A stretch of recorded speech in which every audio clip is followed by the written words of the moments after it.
எவ்வளவு ராஜாவுக்கு அறிவு வந்திருக்கு பாருங்க. நான் சொல்கிறேன், ராஜா மாத்திரம் இல்லைங்க, இதை ஒரு சட்டமாகவே போட்டான். அப்போ மக்களும் இனிமே தானியேலை குறை சொல்கிறதுக்கு வருவாங்களா? கூட்டம் கூடி. நான் சொல்கிறேன், ஆண்டவர் கொஞ்ச நாள் தான் பொறுத்து பார்ப்பார். தானியேலை குறை சொல்கிறத பொறுத்து பார்ப்பார். இப்போ தானியேலை குற்றம் செஞ்சவங்க எல்லாருமே உள்ளே போயிட்டாங்க. குற்றம் சொன்ன எல்லாரும் உள்ளே போயிட்டாங்க. மீதி இருக்கிறவங்களுக்கெல்லாம் இப்போ என்ன வந்திருக்கும்? இனிமேல் தானியேலை பற்றி பேசுவேன்? இனிமேல் தானியேலை பற்றி பேசுவேன்? பேசிடுவியா நீ அவ்வளோ சீக்கிரம்? முடியாது.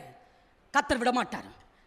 கர்த்தர் தம்முடைய பிள்ளைகளுக்காக வழக்காடுகிறவர், பரிந்து பேசுகிறவர், யுத்தம் பண்ணுகிறவர். நாம் ஆராதிக்கிற தேவன் நல்ல.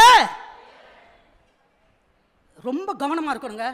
தானியேலை பற்றி பேசினான், அவன் மட்டும் அழியலை. அவன் குடும்பம், பிள்ளை குட்டி, பாவம் பிள்ளையெல்லாம் என்ன பண்ணுச்சு?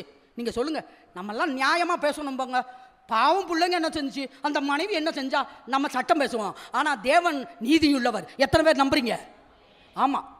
நீ தானியேலுக்கு விரோதமாக இவ்வளோ பெரிய சட்டத்தை எழுத வச்சு இல்லை, நீ உயிரோடைய இருக்கக்கூடாது. தூக்கி போட்டார்.